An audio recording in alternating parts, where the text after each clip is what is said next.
আমি আল্লাহ পাক যে সময়টা তোমাদের দিলাম, এই সময়টা আমি আল্লাহ পাক জানি, আর কেউ জানে না। আল্লাহ পাক রব্বুল আলামিন বলেন, ও দুনিয়ার মানুষ, আমি আল্লাহ তোমাদের হায়াতের মালিক, তোমাদের মৌতেরও মালিক। এমন একদিন আসবে যেই দিন তোমাদের হায়াতের সময় যখন ফুরিয়ে যাবে, মালাকুল মউত আজরাইল আলাইহিস সালাম তোমাদের দুয়ারে হাজির হয়ে যাবে। ওই মালাকুল মউত যেদিন হাজির হয়ে যাবে রে ভাই, মালাকুল মউতকে আর ফেরানোর কোনো সুযোগ কারো থাকবে না। আল্লাহ পাক বলেন, আমি হায়াত মউতের মাঝখানে যে সময়টা দিলাম, আমি আল্লাহ পাক পরীক্ষা করব। আমি আল্লাহ পাক পরীক্ষা করে দেখব কে ভালো আমল করে, কে খারাপ আমল করে। ইয়া আইয়ুহাল্লাযীনা আমানু আতিউল্লাহ। আল্লাহ পাক রব্বুল আলামিন বলে, ও দুনিয়ার ঈমানদার, আমি আল্লাহর আনুগত্য করো, আমার রাসূলের আনুগত্য করো। ওয়ালা তুবতিলু আমালাকুম, সাবধান, আমল নষ্ট করবা না, কারণ নেক আমলের বড় দাম, বড় দাম। আমলটা যদি অল্প হয়, আমলটা যদি ইখলাসের সাথে হয়, আমলটা যদি নেক নিয়তে হয়, মদিনার নবী বলেন, আখলিস দীনাকা ইয়াকফিকাল আমালুল কলিল। অল্প আমলের দ্বারাও বান্দার নাজাতের ব্যবস্থা হয়ে যাবে। আল্লাহ পাক রব্বুল আলামিন বলেন, আল্লাযী খালাকাল মাউতা ওয়াল হায়াত লিয়াবলুয়াকুম আইয়ুকুম আহসানু আমালা। আল্লাহ পাক বলেন, হায়াত মউতের মাঝখানে যে সময়টা আমি তোমাদের দান করলাম, মানব জাতির ভিতরে একমাত্র সাইয়্যিদিনা আদম আলাইহিস সালাম, আল্লাহ পাক রব্বুল আলামিন তাকে তার হায়াত সম্পর্কে জানায় দিয়েছিলেন। আল্লাহ পাক বলে, আদম, আমি আল্লাহ পাক তোমাকে দুনিয়ার জীবনে 1000 বছর হায়াত দিলাম। সুবহানাল্লাহ। এরপরে আর কোন নবী এবং রাসূলকে হায়াত নির্ধারণ করে দেওয়া হয় নাই। সব নবী এবং সব মানুষের হায়াত আল্লাহ পাকের পক্ষ থেকে নির্ধারণকৃত, কিন্তু মানুষ জানে না। দুনিয়ার মানুষ তো বেখবর। ও মুমিনের দল, এই দুনিয়ার হায়াত কখন কার শেষ হবে আমাদের কারো জানা নাই। তবে আল্লাহ পাক রব্বুল আলামিন বারবার সতর্ক বাণী দিয়ে জানান। আল্লাহ পাক রব্বুল আলামিন বারবার সতর্ক করে বলে, ও মুমিনের দল, মৃত্যুর পূর্বে আমি আল্লাহ তোমাকে কতবার সতর্ক করলাম। বলে, বান্দা, তোমার দাড়িটা পাকা হয়ে গেল সাদা, আমি আল্লাহ রব্বুল আলামিন তোমাকে সতর্কর বাণী শোনাইলাম। আল্লাহ পাক রব্বুল আলামিন বলে, বান্দা, তোমার সামনে দিয়ে তোমার মায়ের লাশ কবরে খাটিয়াই করে রওয়ানা। বান্দা, তোমাকে সতর্ক করা হলো, বান্দা, এমন একদিন আসবে ওই মসজিদের খাটিয়াও তোমার দুয়ারে হাজির হয়ে যাবে। ওই দিন তোমার কোনো উপায় নাই। ওই দিন তোমার হাতের জায়গায় হাত, পায়ের জায়গা পা থাকবে, চোখের জায়গায় চোখ থাকবে, কিন্তু চোখ দিয়ে দেখার সুযোগ নাই, হাত পা নাড়ানোর কোনো সুযোগ নাই। ওই দিন বান্দা তুমি কবর দেশে রওয়ানা। এই দুনিয়ার জীবনে বান্দা তুমি কবর দেশে যাইবা, আল্লাহ পাক একটা ফেরেশতার হাতে তোমার রূহটা দিয়ে রাখেন, আর বান্দাকে জানাই দেওয়া হয়, বান্দা দেখ এই দুনিয়ার জমিনে কখন কোথায় কি করেছো, কার জন্য কি করেছো রে বান্দা। বলে বান্দা দুনিয়ার থেকে বিদায়ের সময় রূহের চোখ দিয়ে তাকায়া দেখ, জিন্দেগি তোর যায় রে ফাঁকি দিয়া রে সোনার আদম, জিন্দেগি তোর যায় ফাঁকি দিয়া, জিন্দেগি তোর যায় রে ফাঁকি দিয়া রে সোনার আদম, জিন্দেগি তোর যায় ফাঁকি দিয়া। ও আদম রে পাক দরিয়া গেছে দাড়ি, দন্ত আছে গুঠা চারি, সমঞ্জারি করিয়াছে গিয়া রে সোনার আদম, জিন্দেগি তোর যায় ফাঁকি দিয়া, জিন্দেগি তোর যায় রে ফাঁকি দিয়া রে সোনার আদম, জিন্দেগি তোর যায় ফাঁকি দিয়া। ভাইরা আমার, জিন্দেগির কোনো ভরসা নাই, কার কখন মৃত্যু কোথায় হবে তাও আমাদের জানা নাই, ঠিক কি ঠিক না? আল্লাহ পাক রব্বুল আলামিন বলেন, ওয়ালা ইউআখিরুল্লাহু নাফসান ইযা জাআ আজালুহা। ও বান্দা, মৃত্যুর সময় যখন ঘনিয়ে আসবে বান্দা, তোমার দুয়ারে মালাকুল মউত হাজির হয়ে যাবে।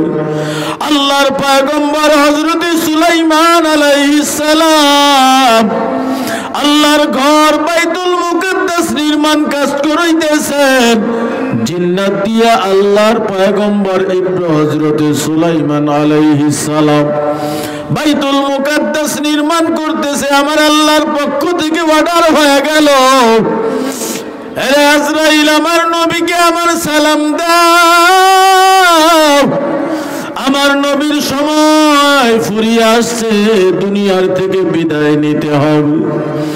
মালাকুল মউত আজরাইল আলাইহিস সালাম হাজির হয়ে গেল। আল্লাহ নবীকে সালাম আনতে ডাক দিয়ে বলে, পয়গম্বর সুলাইমান, আল্লাহ পাকের অর্ডার জারি হয়ে গেল, আর অল্প সময় পরে আপনার মৃত্যু হয়ে যাবে, আপনি মৃত্যুর জন্য প্রস্তুতি নেন। আজরাইল আলাইহিস সালামকে সুলাইমান আলাইহিস সালাম ডাক দিয়ে বলে, ভাই আজরাইল, আমি আল্লাহর ঘর বাইতুল মুকদ্দাস নির্মাণ করতেছি, আরে আজরাইল আমাকে একটু সময় দাও। আজরাইল আলাইহিস সালাম ডাক দিয়ে বলে, পয়গম্বর সুলাইমান, আমি আল্লাহর গোলাম, আল্লাহর হুকুমের বাইরে আমার যাওয়ার কোনো সুযোগ নাই। আল্লাহর কাছে আপনি আবেদন করেন, আল্লাহ চাইলে আপনার হায়াত বাড়াই দিতে পারেন।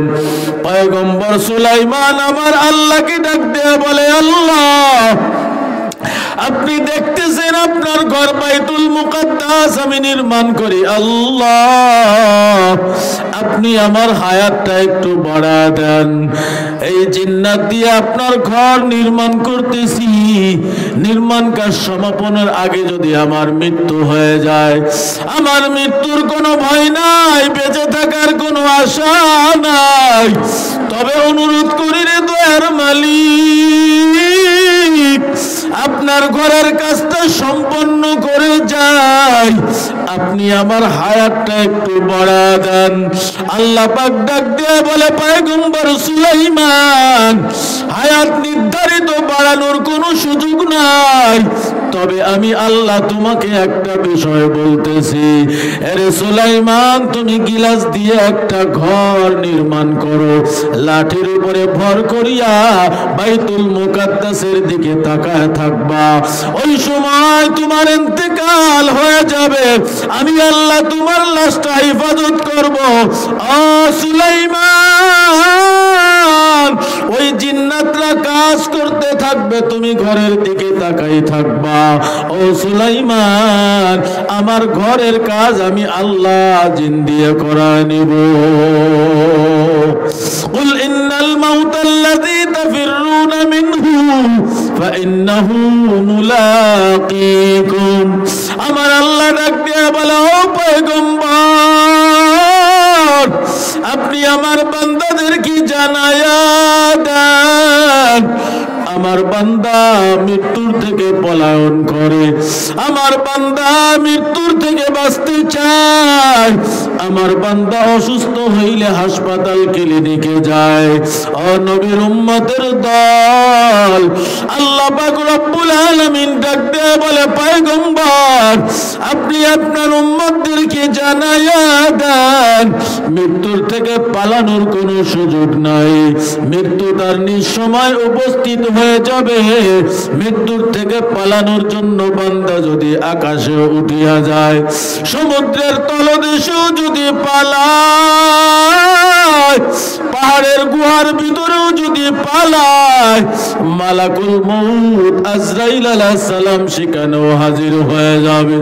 ওই বসরা নগরীর ঘটনা, এক মা তার যুবতী মেয়ে হঠাৎ করে মারা গেল। মা তো পাগল পারা,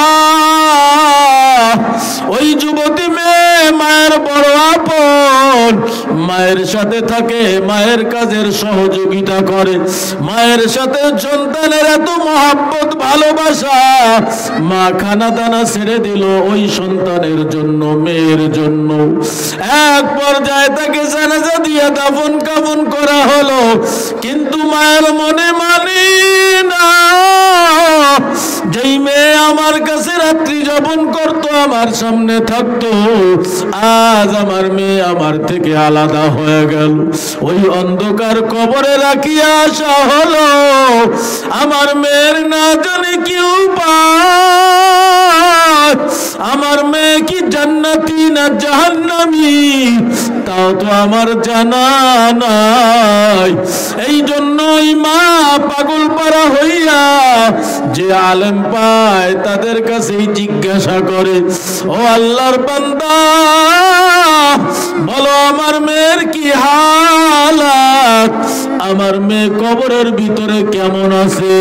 ওলামায়ে কেরাম বলে, রে মা,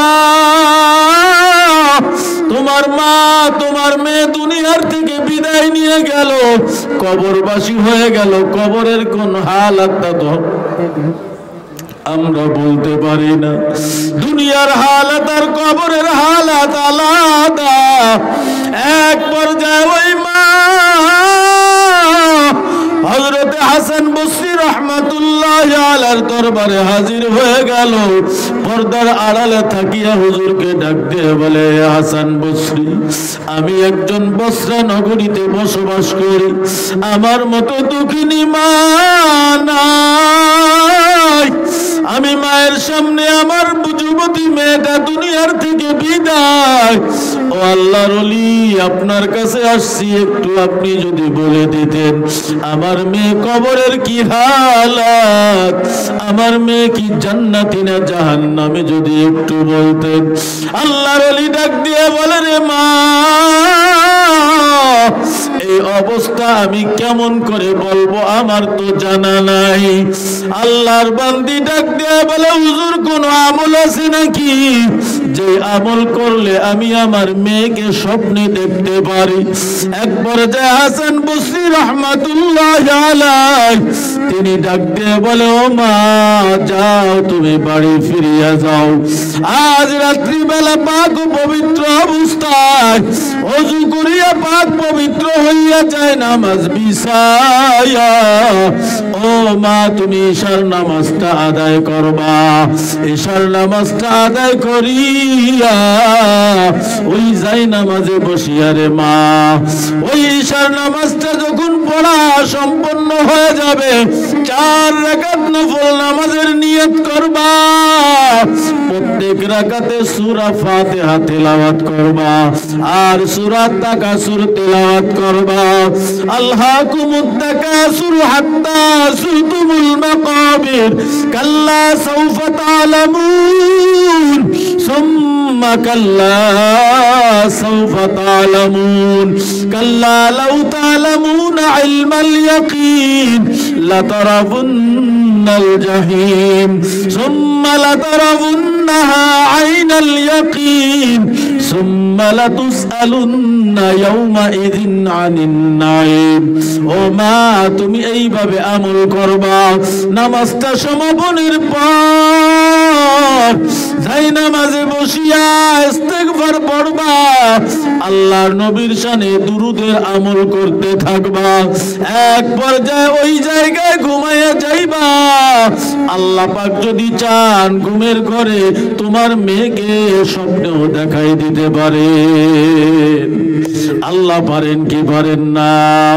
কাদের কুদরতদারি বার কামাল আনতা রব্বি আনতা হাসবি যুল জালাল তুহি কাদের জলিলুল্লাহ জাহাদার বাহার হালে তুই মেরা নিগাহদার।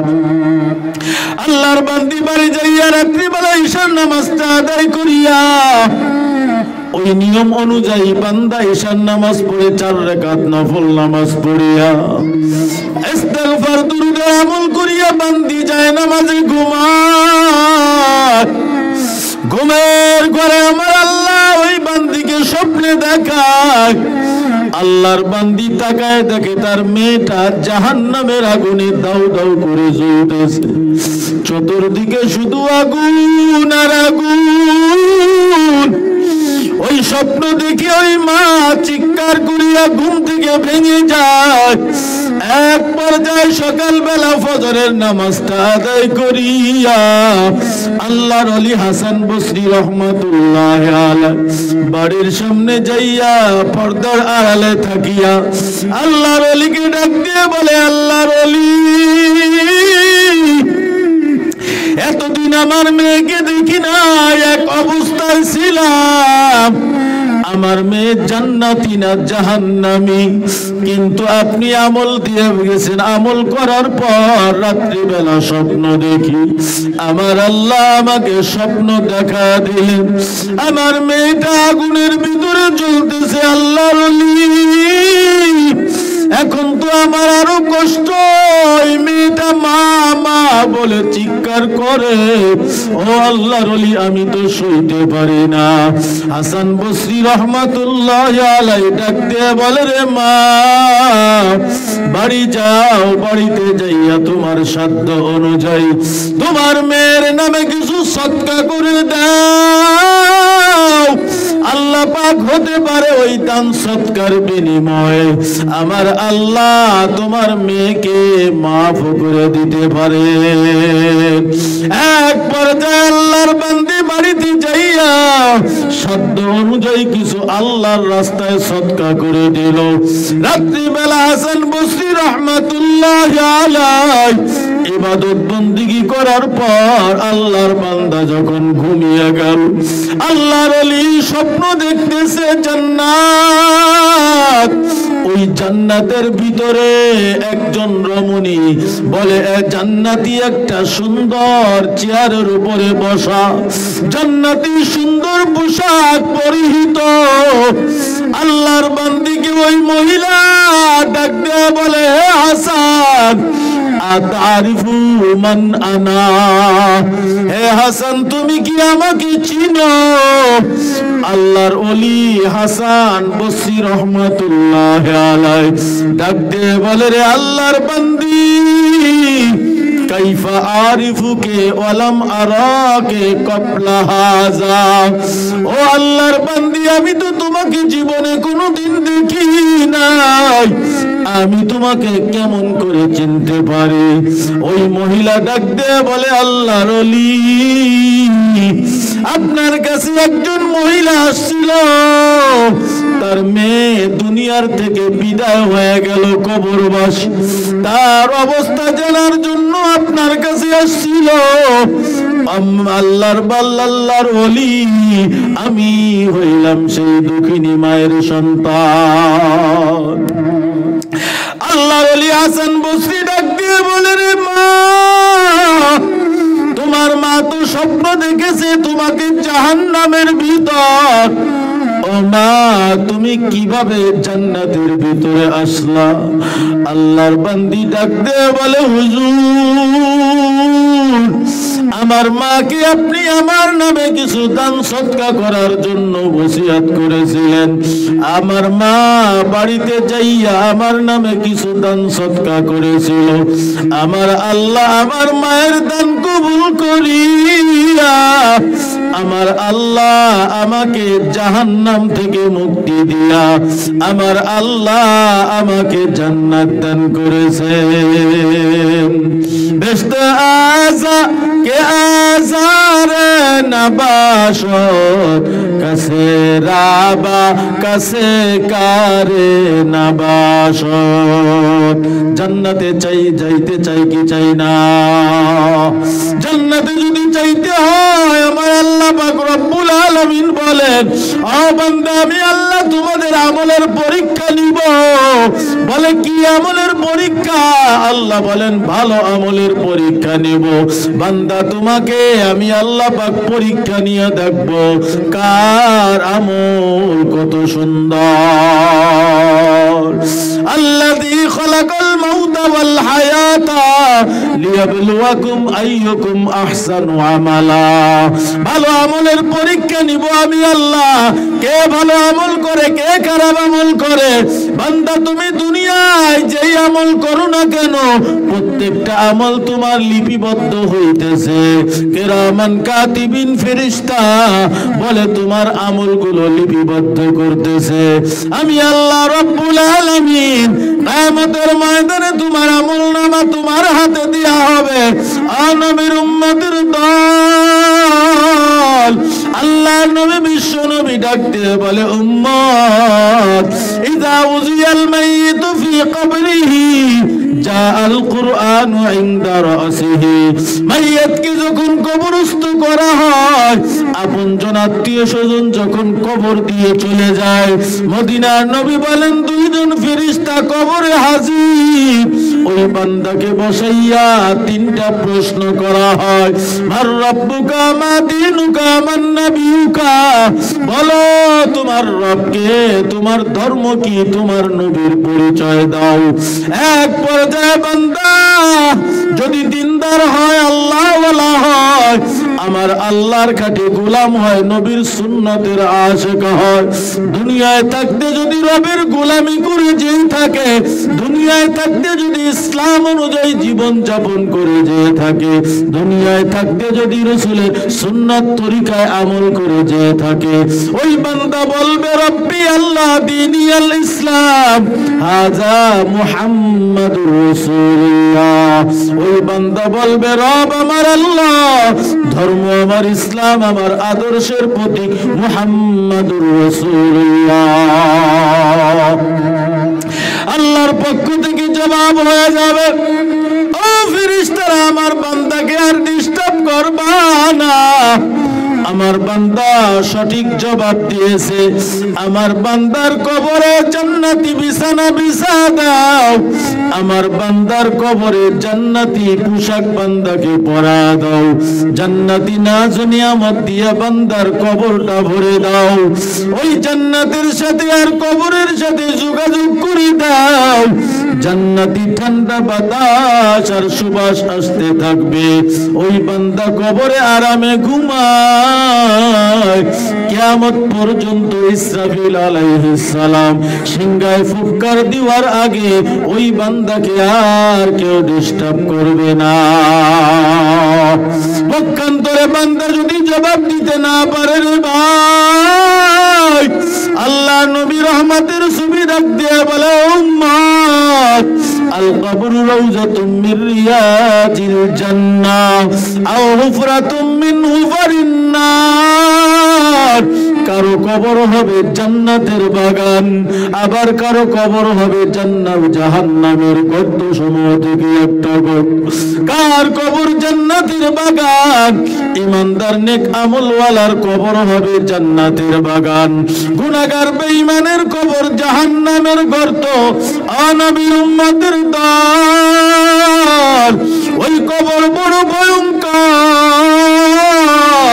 তিনটা প্রশ্নের জবাব যদি দিতে না পারে, আমার আল্লাহর পক্ষ থেকে জবাব হয়ে যাবে, ও ফেরেশতারা আমার বান্দাকে আর ছাড় দেয়া হবে না।